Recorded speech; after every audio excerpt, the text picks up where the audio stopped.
રાજકોટ જિલ્લાના ધોરાજીના ખેડૂતોએ એમના ખેતરમાં ડુંગળીના ઊભા પાકમાં ફેરવી દીધું હતું રોટાવેટર।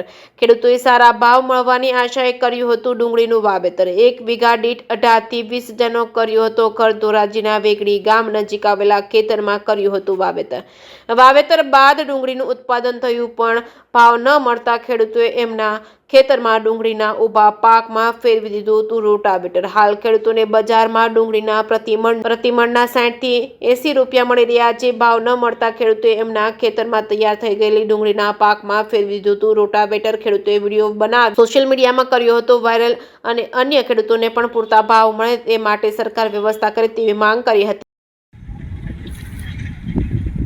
હાલો બોલો।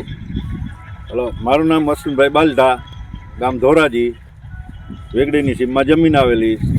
આ ડુંગળી વરસાદ થયા પછી નિષ્ફળ ગઈ, ભાવ છે નહીં, 50-60 રૂપિયાનો ભાવમાં માગે છે। તો આમાં ખર્ચાના નથી ઊભા થાય એમ, લણવાના કે ઉપાડવાની મજૂરી નથી થાય એમ, તો ન છૂટકે હવે રોટાવેટર મારવું પડે।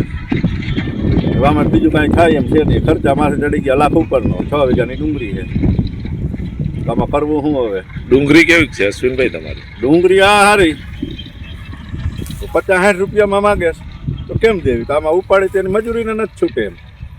એક તાવડો ખર્ચો, લાખ રૂપિયાનો ખર્ચો થઈ ગયો।